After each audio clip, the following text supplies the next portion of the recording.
then, I'm guessing.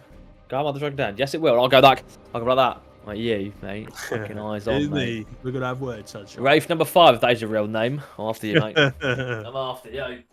These immigrants making up names. All right, LDB is done. Then Piglet, you're up next. I can't move, can I? You can push off the pillar, push yourself 10 feet in a direction, or you can just bring yourself to the ground with your levitate and move. Can I still teleport 20 feet? Not while you're in this zone, no. We'll figure it out. Have a look at the ranges. On stuff. I shoot 120 feet in the air. 120 feet. Right, that's fine. That reaches everything. Doodle-doo. Doodle-doo-doodle-doo. That looks like the face of a man who's doing Dolan Var. Doesn't it? I'm gonna cast Magic Missile Okay. at first level, but I want one of them to aim straight at the holocron. Okay. Well, I mean, you still have to roll the thingies and then see whether they actually hit. It's an automatic hit for Magic Missile. It's just Oh yeah, you can natural. choose to do it into the Dolan Var. Yeah. Okay, that's fair enough. Okay, so you do one at the holocron. Roll the damage for that.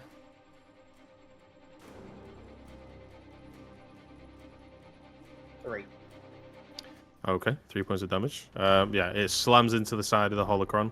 And again, similar to when Fiscal hit it with the arrow, it kind of whirs off the position that it's in, but then its sort of centrifugal force brings it back into the spot that it was at. But it has taken a bit of damage there. Give me a perception check as well. God motherfucking damn. 20. It's 20. Oh, here we go. Now we're talking. Because you're a little bit higher up in the air, I suppose, you can see from a better vantage point that when this thing spins, the spots that have been impacted, instead of seeing more of the item or sort of what's behind that layer, you just see like a lattice network of blue lines behind it, and it doesn't look like there's a physical object behind when you impact it. Interesting. As in, like, it's doing nothing. No, as in you've impacted it, it's shattered some part of it off, and the parts that have shattered off, what you can see behind it, instead of expecting to see like more debris or a crack or something like that, it looks like it's just revealed like crisscross blue lines, basically. So I still have 2 more hits of the magic missile. What if one hits it, revealing the crisscross pattern, and then hits that spot again? It wouldn't work like that. No, you would have to. It would be a called shot, which is a little bit. Basically, you would roll that one at disadvantage, but it's part of the same attack, so it doesn't really work with magic missile. Yeah. So I would say you can't target the same spot. Well, you can just fire into it again if you want. Yeah, fuck it. I'll fire 2 more in to the. 2 more. Okay, roll the damage for it. Mash. 9. 9 damage. Okay. Yeah, same thing again. As it impacts in, there's now several different spots or little craters in the actual device, and it looks like as more and more is being shed away, the patterns underneath seem to be glowing in the same way that the patterns on Fulgrim's chest was. So it looks like there's some sort of overlap with those two. But does that end your turn? End my turn. My turn.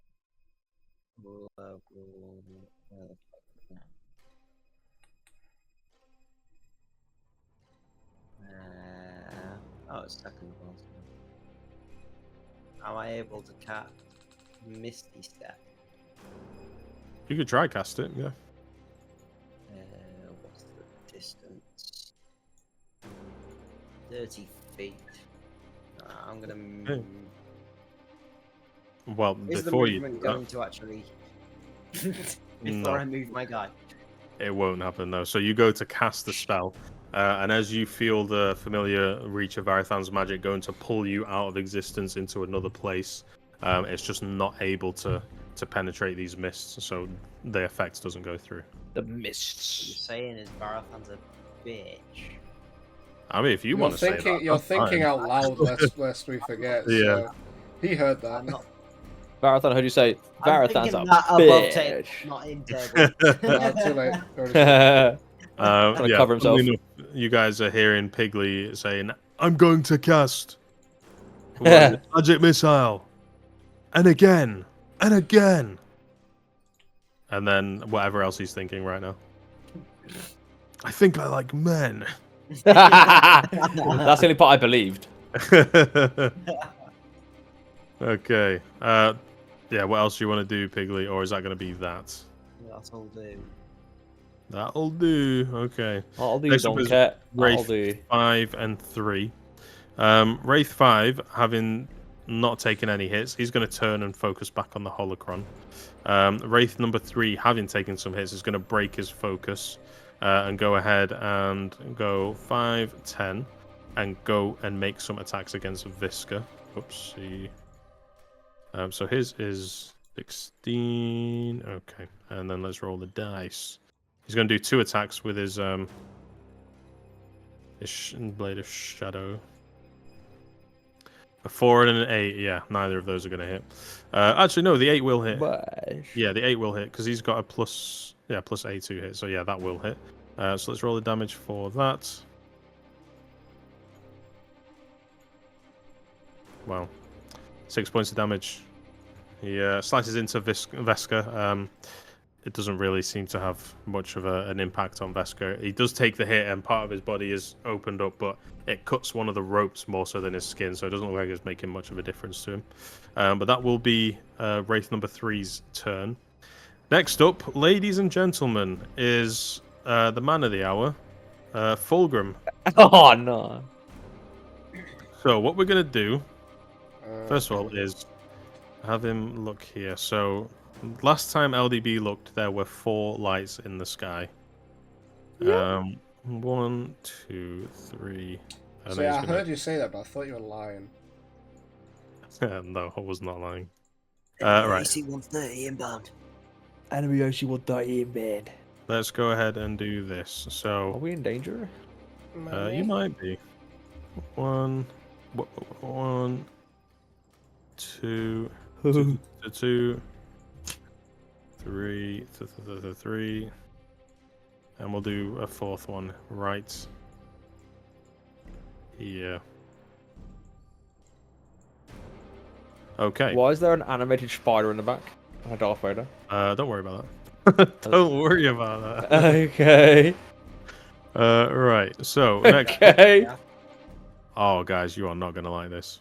Fuck. Mhm. Okay. Everybody, go ahead and make anyone who's in one of those zones, which is everyone by design. Go ahead and make a dexterity saving throw, beating a score of 18. Shit. Come on. Can I use my luck point, please? I've got one more for this long rest. You can. Can Yeah, I I do yeah. use his advantage because luck I point want to. too? You Cool. cannot. Fuck! What did you say? So close. 18. I got 17. What was it? 17. Okay. What did you get, LDB? 14. Piggly? 16. Okay, let me roll Thingy's one as well. This some bullshit right here. Oh shit. Hey! 19. Okay, this actually clears that. Guys, what happened to my board? That was my fault. I thought he was off it, so I thought, oh, let's get that out of the way. Okay. I forgot he was on it. Let's get rid of these Whoops, things. daisy. So you guys watch as Fulgrim No. slams down into basically the entire, The whole fucking thing right there. basically, yeah. Yeah, the lights in the air. Basically, just imagine when Radahn took off into the air, turned into a meteor, and crashed back down. That's what's happening here. Except because of how low you guys took him, he got some extra projectiles with that. So he crashes down, absolutely demolishes the roof of the temple. As each one impacts, it starts to create some rubble that is sort of collapsing the roof of the place, straight, almost like in a straight line, basically. But as the actual projectiles impact the ground, everyone in those zones made a dex saving throw, which they missed. And I'm not Damn. going to roll the damage Damn. that you guys will take. 1, 2, 3. How will this affect? Because the holocron is in it. Holocron is in it. Yeah, yeah. You will find out. Cool. Everyone in that zone No. takes 31 points of damage.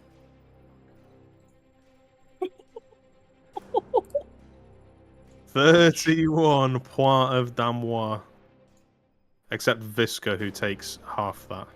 So he only takes 50. I do half as well, because... What type of damage is it, actually? 1 second. It is... It's bludgeoning, so yeah, you would take half as well, LDB. Get it in there. I'm on 3 HP. I'm on No damage 14. about this whole fight. He impacts each of these zones. Now, each area here is now a little, like, sort of cratered inwards, and where these zones have impacted, there's flames. So if you end your turn within one of these zones, you will take some more damage. I believe I'm immune to flames because of my braces or something. Oh yeah, you would be. Yeah, I've got a resistance. You do. Resistance or immunity, one of the two. I'm not sure. Probably resistance. It's 'cause immunity resistance. would It's be resistance. busted, It's yeah. resistance. Yeah. Okay. Piggly, you get crashed into the ground because you were 20 feet in the air. What HP are you on now? 3. Okay. So, From that one attack, he was max HP, Bez. Nothing further happens. Okay, but that will do that. Okay, now he's done his attack. It's now his turn. He's going to go ahead and look around. He's landed right in the center here. Also, yeah, these wraiths dead. Okay. So let's go ahead and remove these guys here. Now, Fulgrim, as he's come back, has got like his whole body basically has become blackened, almost like hardened steel, basically. And his movements now are a lot slower. So he's lost a lot of his movement, but he's still up. There's like steam vapor coming off him. He's going to go 5, 10. Oops, 10. Can I shout to Visca Yeah. and say like, destroy the box, Pandora's box? You can shout that if you want, yeah. Can I shout that to him? Can I shout to him like, hit that fucking thing? Because I have a feeling Visca that's the will- source of the power of the bad guy. Visca will look at you at what you said, and he's going to look towards Fulgrim as well. And then he's going to look towards the holocron. And then he looks back at you. And then he turns towards Fulgrim. Okay. So next up, in the turn order, is going to be It's Fulcrum, innit? this skull. Yes. I thought it was Fulcrum was going, eh? No, he's just What's fucking that? killed us. Oh, he just moved, and he just moved forward. Yeah, he just moved. Yeah. Yeah. Cool. I'm going to. Is he within 5 feet of me? He moved. Yeah, he's within 5 feet of you. Oh, Wait, that's wait, about wait. 2d6 then. He is just out of 5 feet of you. I don't think. Because if you're on this square here, then 5 feet would be every bit around you. He's on Yeah. the square outside of that, so he's just 10 feet. Yeah. Alright. Well, let's slide. Okay. Well, that's not Right. this time. Fiscal, it's your turn. I'm gonna make my way out of the crater. I'm going to go to the right to avoid being so close to Fulcrum. 10, 15, 20, and I'm gonna start making my way towards the Holocaust or whatever the fuck it's called, Holocron. The Holocaust. Excuse me? And I will use my action to dash. So that's another 5. Okay, 10, yeah, fair enough. 15, 20, 25, 30.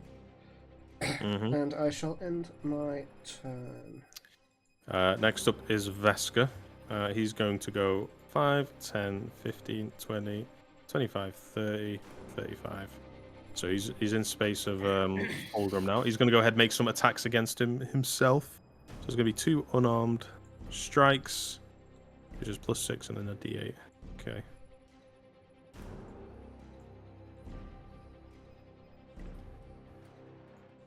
So both of those hit actually, yeah. So he's going to be able to do 2d8's worth of damage to him. Wow. Okay. So that's going to be that plus what's his plus 13 points of damage. Not bad. Not bad for an old man. Yeah. He you watch as he sort of runs up and he almost seemingly paying no heed to what LDB said, or at the very least looking conflicted about attacking the holocron. He's going to turn towards Fulgrim and start just unleashing into him again.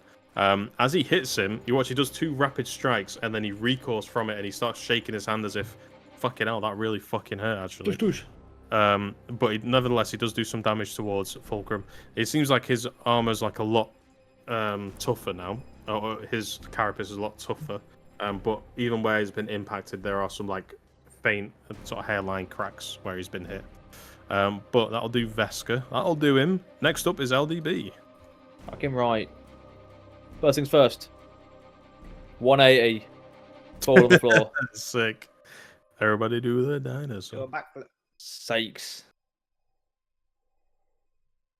Can I make these? Then I go forwards to here.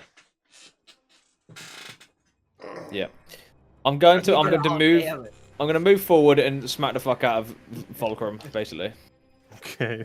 We'll say he's in 5 foot. I can't get close there because I think I'm too big. Yeah. Teddy, yourself back. That works. I can't make him. You know what? Let's just get rid of these because I think this is what's stopping it. Okay. Right, I'm going to go fucking schmack-a-ducker on him, bro. Go ahead. Wang-a-lang. So I want to smack him, and I want to use the actual thing that I've been getting to do, which is, I believe, what did I get my blood cloud axe? Look. As a bonus action, you cause the axe heads.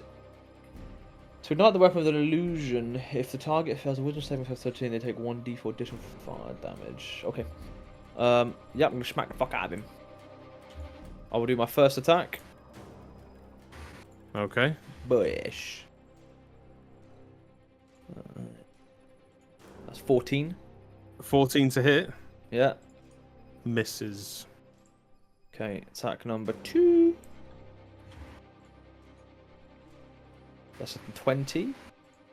20 does hit, yeah. Not a Nat nat 20. or... Not a oh, nat 20, no.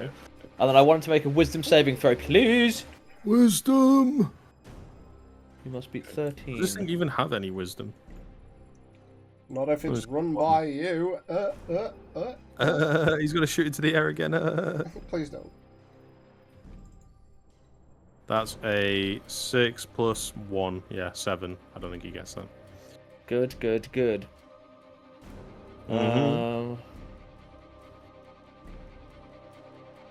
Yes, a 7. So failed that. So that's my that's my to be 1d6 plus 1d4. So let's Go do for a 6 and a 4. Oh my days. 7 that's 7 points of fucking damage. But That's he is very fucked susceptible to fire, so he's going to take double that. So it's going to take Okay, 40 damage. Broad boon, and I want to hit him Is that again. just one of your... Oh, yeah. Okay, That was yeah. second attack, and this is my third. Go on. Bing! Oh, 11. 11. No. Fuck me. Turn over then. Fucking hell, man. Okay, but you Jesus do... as you slice into him, yeah, you notice because you got this sort of blades made of living fire, basically, or axes made of living fire. As you carve into him, at this point, with the way that his carapace is, you're expecting resistance, but it just sort of carves into him. One of his arms just comes off as you slice into it. It's almost like carving through butter. Yeah, he's looking very rough right now, but he's still up. Does that end your turn? It does end my turn, yes. Okay. Next up is Piggly. Do something, please. Save me.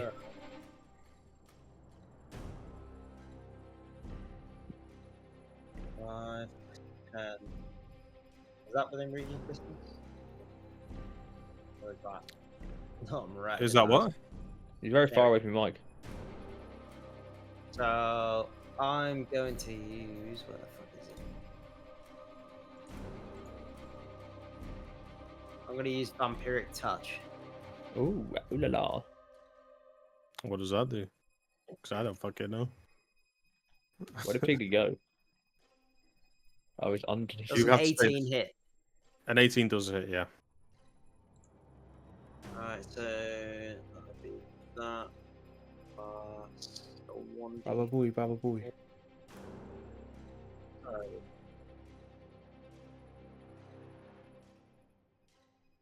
That's 10 points of damage plus 1d4.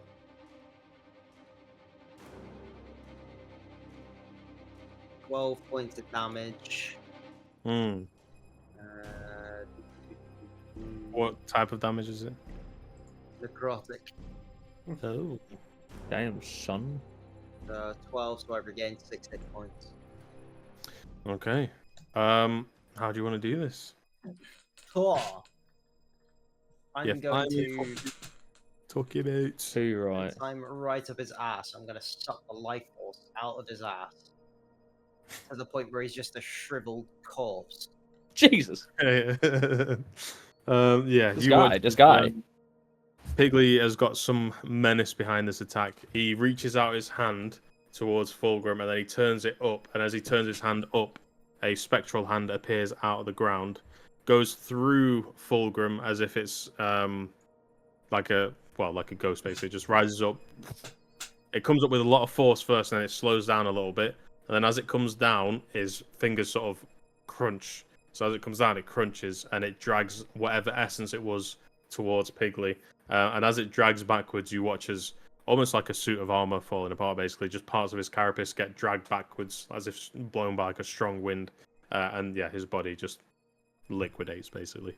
And there is now just in this destruction of the Temple of Balance, there is now just a pool of bug juice. As you watch all the bugs that were in the area, if they haven't been killed by the fucking explosions and shit, just slowly start to skitter to a point and then just crumble into dust. You know what to do, Brain.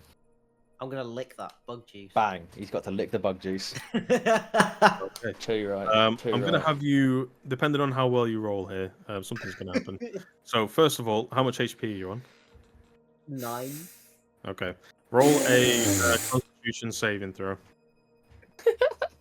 Fuck. 4. This is what we call an air of regret. So now that everyone here can see what I can roll, I'm going to roll it away from the DM screen, okay? So you can all look and no one can blame me. That's not going to be the damage. I'm just placing it down for now. All right, everyone watching. No fucking shot. Okay, you take 3 points of psychic damage as you lick into this. For whatever reason, I don't know. At this point, Varathan is starting to doubt his choice. You watch it, yeah, you lick it, you get this intense searing pain. Go ahead, give me now a wisdom saving throw. Oh, good God.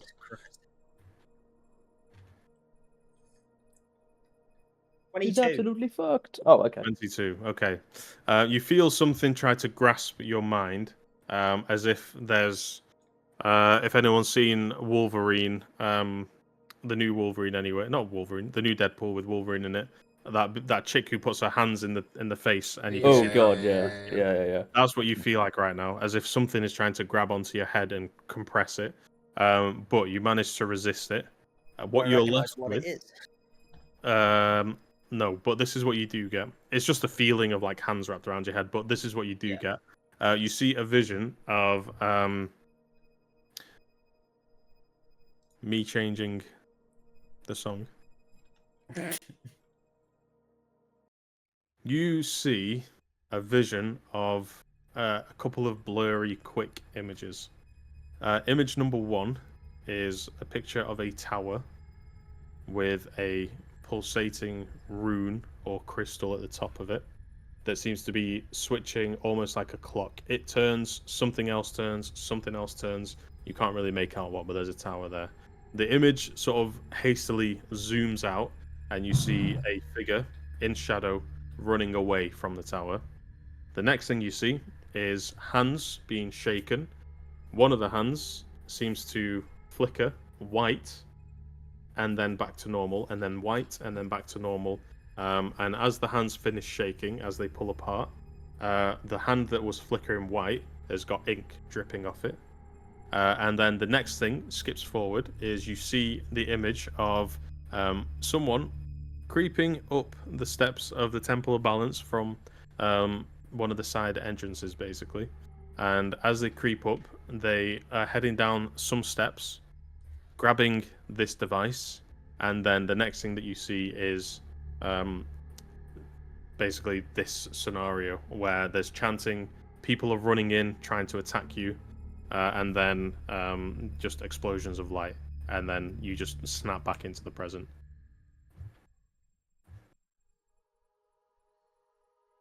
You all thought this was a bad idea. It would have been if I'd have rolled 1 point higher. You'd be dead.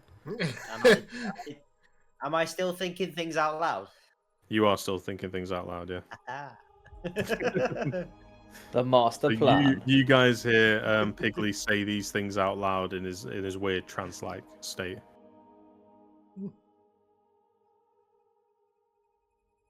What was it? I wasn't taking notes because I wasn't sure he was going to say anything. So he saw visions. It was a tower with a rune at the top, or like a crystal that was rotating on itself, and almost like in clockwork fashion, as it turned, there was other things around it that were turning in like asynchronous orbit, basically. And then it zooms out, and there's a figure in like shadow, aka just wearing a load of cloaks and hoods, etc., running away, holding something underneath, as if it had, grabbed it, whatever. And then the next thing you see is two hands being shaken. And then as one of the hands that is shaking is flickering between white and just the regular, like, color, basically, is regular hand. And it does that a couple of times. Oh shit! Excuse me. It does that a couple of times, and then as they pull the hand away, the white hand starts to drip with ink. Then the next thing that you see is someone holding something, crawling down some steps, basically in this temple, and then grabbing the holocron, and then trying to get up to this area.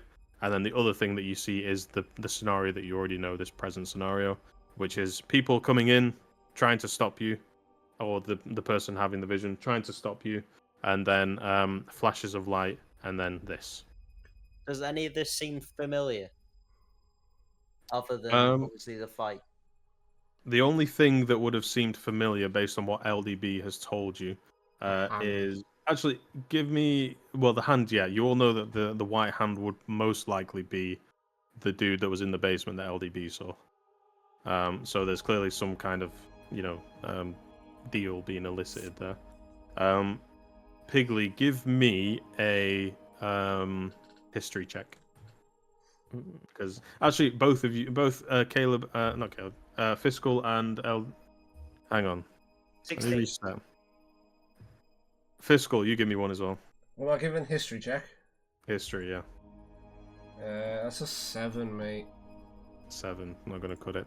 Okay, so what you know about the first flash that you saw, the tower with the crystal turning atop almost like a clock, is that there is such a tower in the city of Urtor, which is a magocracy, basically. You know it's a place where a lot of arcane discovery and study and enchanting basically happens. You know that just from your travels and obviously what your parents would have been saying back in your childhood years and just what you've heard from traveling around. But you don't know exactly where that would be, what relation it has.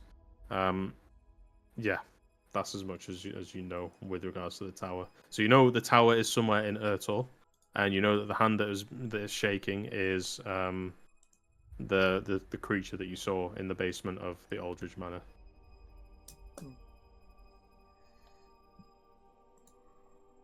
Interesting. Some shady And things. go and grab the holocron.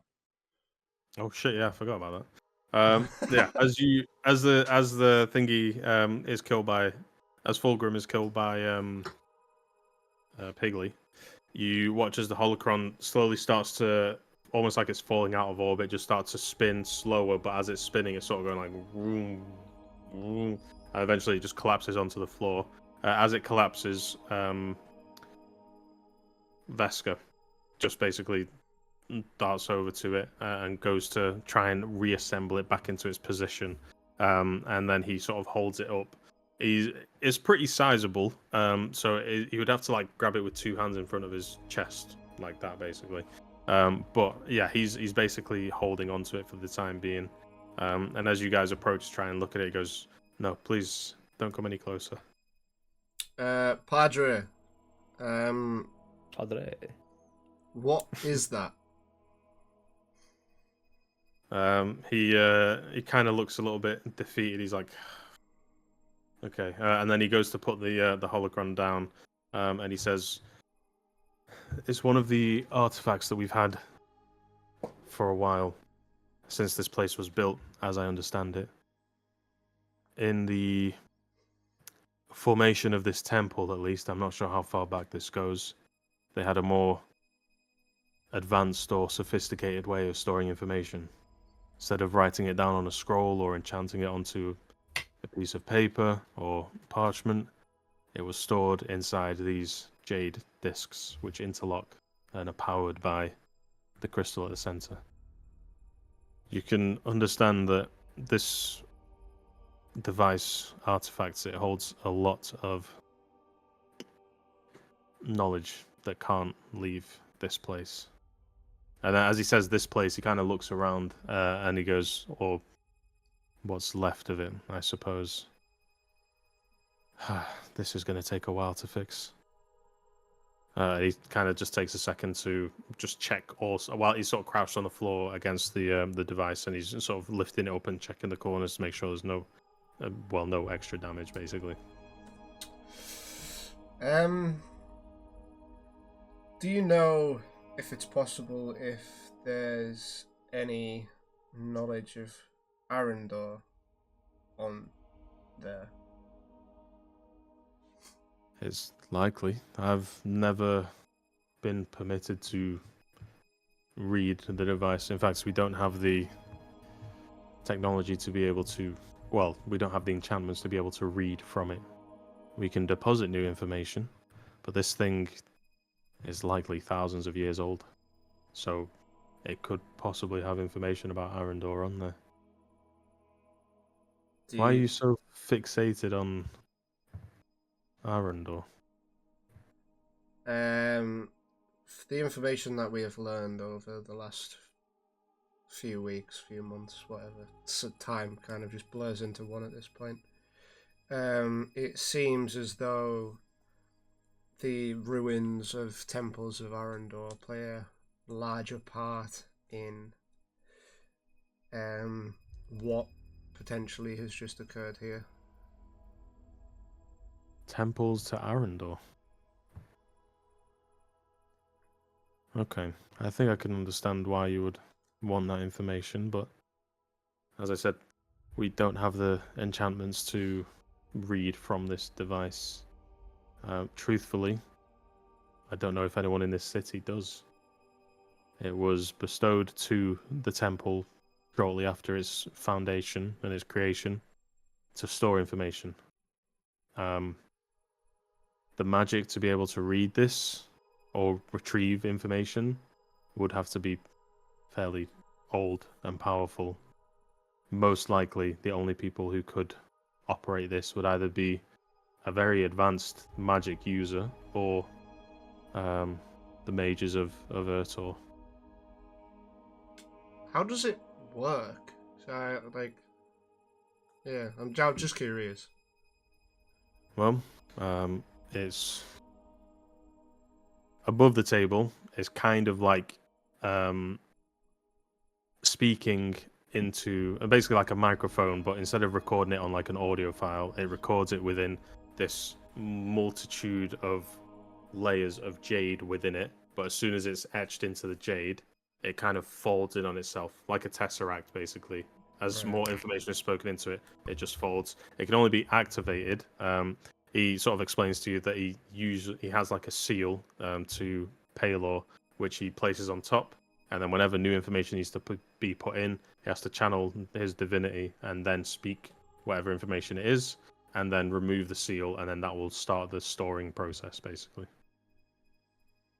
Cool. So it's not stored within the crystal or the box. It's like one full. I don't understand exactly how it operates, but to my knowledge and what I've been told is that the crystal is important because it powers the enchantments, and the materials that sort of encompass the crystal are what used to fold in on itself, basically. Piggly, do you have any inkling as to how you could potentially get this to work? What role do I need, Does? Give me an Arcana check. 21. 21. Okay. For you, Piggly, as you go to think about it, you're sort of looking towards Fiscal over here as if to answer him, but then your eyes sort of shift over into the corner as you're looking towards the... This is like instinctively, you're not willing this to happen, but your eyes just sort of shift over towards the cube. And as you're looking at it, you can hear Varathan's voice in your head as everything else seems to sort of blur out, and he says, "This is ancient magic. You could not possibly harness it. with an Arcana roll of 18. As Varathan speaks these words, he's sort of imparting a bit more understanding to you. It's a very old device. It's also not something that can just be opened. It can be destroyed pretty easily, as you've seen, as long as you can hit it. But it can't be opened just by means of, a simple incantation. It's almost like a lock and key method, basically. So there will be a device out there that will have the key to open it. But where you would find that device, you're not sure. And also, the only lead you have currently is either a very powerful magical user or arcane master, or alternatively, heading over to Urtor to see if they know anything about it or can help you track it. Just to clarify, Pigley's still having his thoughts out loud, or no? He is, yes. Yeah. Cool.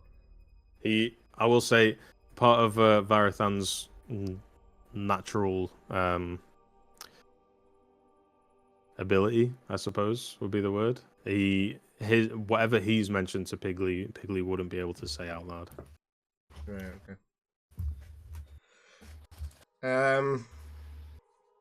Okay. Would you be able to get us any scrolls that you can find on Arendor or anything by K Seeker, please? You may have those scrolls. You have to understand that you can't leave with them. I can permit you to read any scrolls that we have, but you can't take them from the premises. Okay.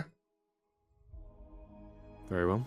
And he sort of walks off towards the one of the sort of back entrances. And before he's sort of taken the holocron with him, but before he goes down the steps, he takes one last look around at all the damage that's been done in here. And you see him just sort of give like a regretful sigh. And then he carries on down the steps. And he's just, from what you understand, he's probably just going to go get some whatever papers he can find. But it's going to be a while. Cool. I mean, what do you guys want to do? Do you want to follow him? Do you want to just chill here and wait for him?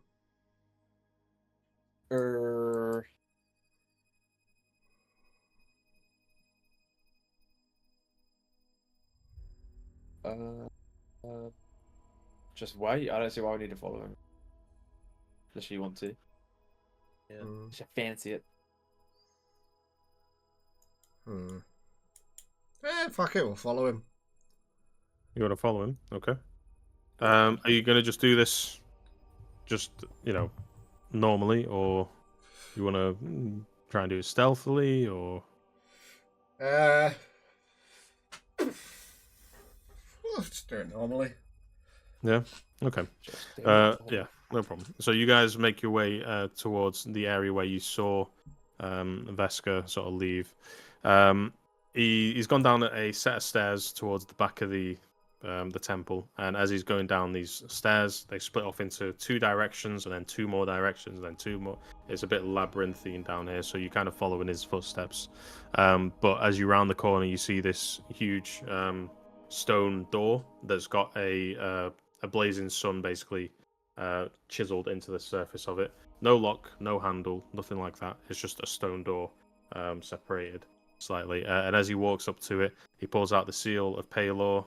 He holds it to himself. He does a little chant, and then he places it on the door, and the doors just sort of creak open. Can I see if I can hear the chant? Yeah, sure. Why not? Yeah. Give me a the perception check. Yeah. So 14. You can't quite hear the words that he's saying. From what you know about the chants to Paylor, they're usually quite similar.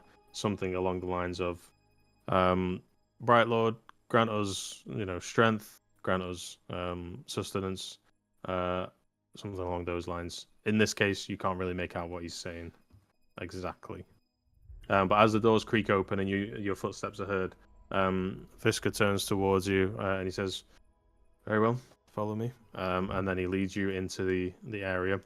As you walk in, what you see is just rows and rows and rows for about 30 feet into this room of just stacks of different kinds of scrolls, books, various just scattered bits of parchment, a pedestal in the center where the holocron usually sits, and there is just like one or two tables maybe, and on either side of these tables just books piled high, cobwebs and some lanterns, an old draped tapestry of Paylor on the back end, but that's about it. The actual furnishings of this room is very, very scarce. But nonetheless, he walks over to one of the tables. He lights a lantern, takes it over to the other side, and just lights all the sconces around the room. And he says, "This is our repository. Feel free to take a look. I won't impose. There's nothing forbidden on these scrolls. Do as you may." Cast absorb knowledge. Yes.